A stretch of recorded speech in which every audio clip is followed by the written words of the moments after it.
నమస్తే, welcome to our channel. నేను సౌజన్య.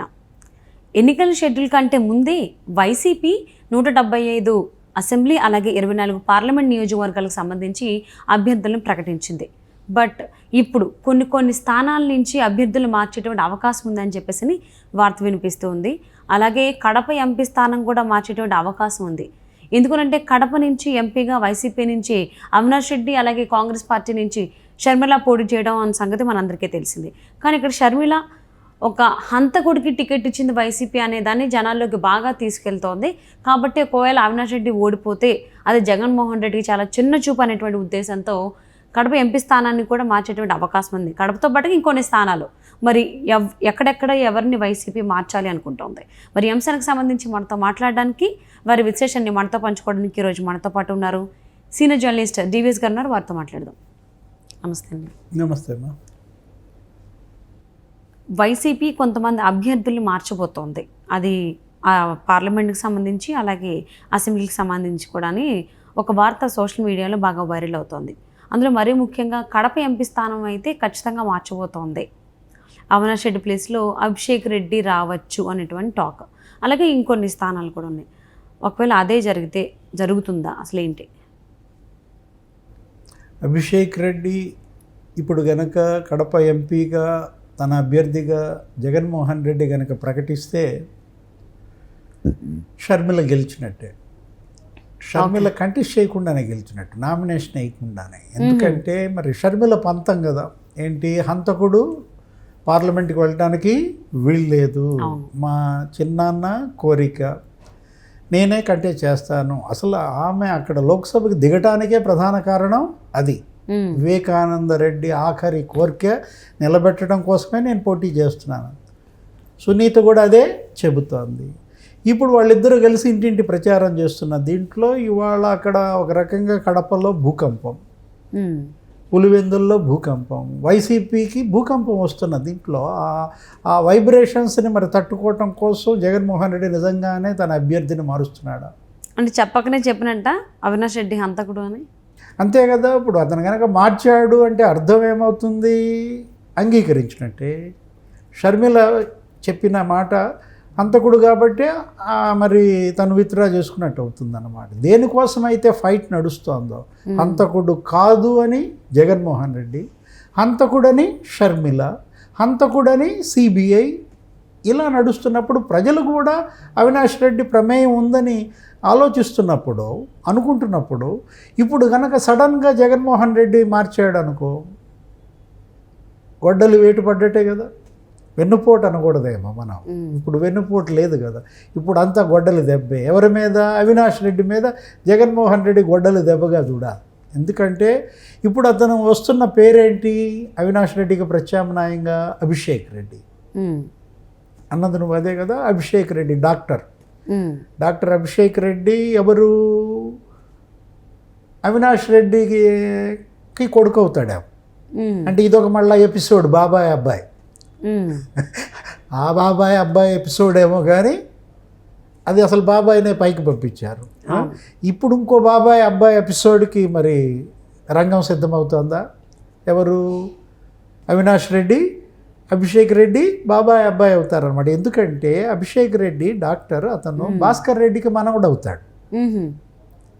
భాస్కర్ రెడ్డి తమ్ముడు మనవడు అనుకుంటాను, అతని పేరు ఏదో ఉంది, ప్రకాష్ రెడ్డి ఏదో ఉంటుంది, అతన్ని కొడుకు అన్నమాట.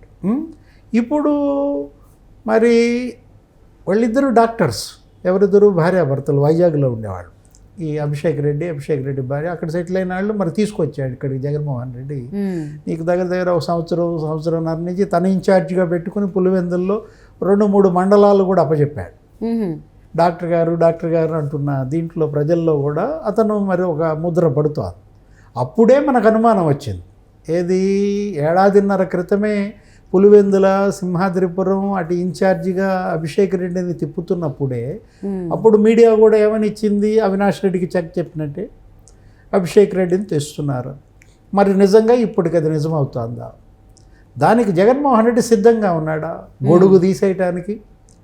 ఇవాళ ఎంపీ అనేది ఏంటి? అదొక ఛత్రం.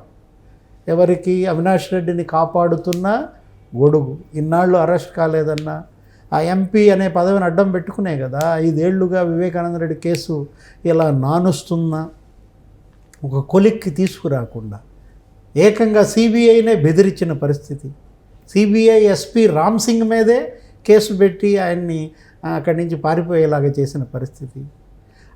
ఆ విచారణ కూడా నీకు ఎక్కడికి వచ్చేసింది, ఇప్పుడు తెలంగాణకి మారింది కదా. సుప్రీంకోర్టే ఆదేశించింది మొత్తం తెలంగాణ హైకోర్టుకి దాన్ని షిఫ్ట్ చేస్తుంది.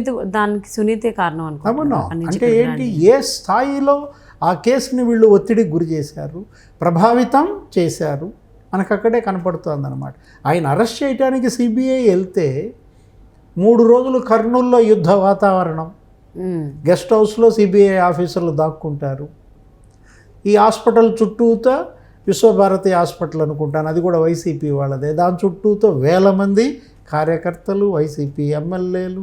ఆ ఎస్పీఏ చేతులు ఎత్తేసాడు కదా, ఏమని, కర్నూలు ఎస్పీ మా వల్ల కాదండి మేము ఇది చేయలేమంటేనే కదా సిబిఐ వచ్చేసింది. నీకు ఏదో టెక్నికల్గా అరెస్ట్ రాసుకుని సిబిఐ ఏదో పరువు కాపాడుకున్న పరిస్థితుల్లో ఇప్పుడు అవినాష్ రెడ్డికి ఆ గొడుగు తీసేస్తాడా జగన్మోహన్ రెడ్డి? ఆ ధైర్యం చేయగలడా? నేనంత అనుకోవటం లేదు. ఎందుకంటే ఇదంతా కూడా ఏదో వదంతులుగానే చూడాలి. అవినాష్ రెడ్డికి ప్రకటించిన అభ్యర్థిత్వం మార్చడం నువ్వన్నట్టు ఒకవేళ మారిస్తే హంతకుడైన జగన్మోహన్ రెడ్డి ఒప్పుకున్నట్టు అవుతుంది కదా. ఎందుకంటే ఎదురుగా జరుగుతుంటే కూడా చూశాడు కానీ ఏమీ చేయలేదు, అమాయకుడు, ఏమీ చేయలేకపోయాడు, ఏదో చేస్తుంటే చూస్తున్నాడు అని చెప్పేసి జగన్మోహన్ రెడ్డి మావయ్య ఆయనే చెప్పడం. ఇక్కడ భారతీ మేడం కూడా ఉన్నారు, నువ్వు అసలు ఆమె క్యారెక్టర్ మిస్ అవుతున్నావు. ఏది, అవినాష్ రెడ్డికి టికెట్ ఇవ్వడంలో ప్రధాన పాత్ర జగన్మోహన్ రెడ్డి కన్నా ఆమెదే. ఎందుకంటే వాళ్ళిద్దరి మధ్య బంధుత్వం. ఎవరు, అవినాష్ రెడ్డికి జగన్మోహన్ రెడ్డితో చుట్టరికం కన్నా అవినాష్ రెడ్డికి మేడం భారతీకే చుట్టరికం దగ్గర కదా. మేనమామ మేనత్త పిల్లలు కదా వీళ్ళిద్దరూ. ఆ బంధుత్వంతోనే ఇవాళ తమ్ముడిని కాపాడింది జగన్మోహన్ రెడ్డి. ఇప్పుడు మరి ఈ తమ్ముడిని బలి చేసి మరో తమ్ముడిని ముందు పెడతాడా? ఇంకో తమ్ముడు ఉన్నాడు, ఎవరు, YS Anil Reddy, sand mafia. నీకు అట్లాంటి గుర్తు రావచ్చు. ఇసుక, నీకు ఇసుక మొత్తం కట్టబెట్టేసేసి ఇవాళ జగన్మోహన్ రెడ్డి తమ్ముడే ఇసుక వ్యాపారం ఆంధ్రప్రదేశ్ హోల్సేల్గా ఆయన కాంట్రాక్ట్ తీసుకున్నారనమాట. జేకే వెంచర్స్ ఏదో ఉండదు కదా, జేపీ వెంచర్స్ని పక్కకు తప్పించేసి అనిల్ రెడ్డి ఆ మొత్తం చూస్తూ స్టేట్ వైడ్ ఇసుక డబ్బు అంతా కూడా అనిల్ రెడ్డికి చేరుతోందన్న మనం మీడియాలో చూసిన పరిస్థితుల్లో మరి వైఎస్ అనిల్ రెడ్డి మరి అతనికి రాజకీయ రంగ ప్రవేశం లేదా? మరి డబ్బు కూడా బాగానే పోగేసుకున్న పరిస్థితుల్లో ఇసుక డబ్బు అంతా అతని దగ్గర ఉన్నప్పుడు అంటే డాక్టర్ని చూపించి ప్రజల్ని ఏమన్నా మభ్యపెట్టే ప్రయత్నమా? ఏ విధంగా షర్మిల పోటీని తట్టుకోవాలి? షర్మిల ఇవాళ అక్కడ గెలుపు గుర్రంగా ఉంది. ఏంటి, నీకు ఆమె ఎప్పుడైతే నేను ఇక్కడ అభ్యర్థిగా ప్రకటించిందో, లోక్సభకు పోటీ చేస్తానందో, బస్సు యాత్ర అక్కడి నుంచే ప్రారంభించిందో విన్నింగ్ స్ట్రోక్ కొట్టేసింది. నీకు జగన్మోహన్ రెడ్డికి వచ్చిన మెజారిటీ కన్నా ఆమెకి ఇంకెక్కువ మెజారిటీ వస్తుందన్న ప్రచారం జరుగుతున్న పరిస్థితుల్లో ఇవాళ షర్మిలను ధీటుగా ఎలా ఎదుర్కోవాలి అనే వ్యూహంలో భాగంగా మరి బలిపెడతాడా అవినాష్ రెడ్డిని? అదే షర్మిల దెబ్బకి ఎంపీ సీట్ నుంచి అవినాష్ రెడ్డిని తొలగిస్తాడా? ఆ ప్లేస్లో అభిషేక్ రెడ్డి వినిపిస్తోంది పేరు, అసలు జరుగుతుందా లేకపోతే అవినాష్ రెడ్డి కంటిన్యూ అవుతాడా? బలి పశువు అవుతానికి సిద్ధంగా ఉన్నాడా అవినాష్ రెడ్డి? లేకపోతే ఆయన ఇప్పుడు గొడ్డలు తీస్తాడా? అప్పుడు చూస్తూ ఉన్నటువంటి దాన్ని ఆయన ట్రై చేయొచ్చేమో, మనకి చూసినప్పుడు ట్రై చేయాలనిపిస్తుంది కదా సిచ్యువేషన్ బట్టి. మరి అసలు అవినాష్ రెడ్డి ఏం చేస్తాడు ఒకవేళ అలా మార్చేటువంటి అవకాశం ఉంటే ఒకవేళ జగన్మోహన్ రెడ్డి చెప్తే షర్మిల దెబ్బకి అసలు ఏం జరుగుతుంది?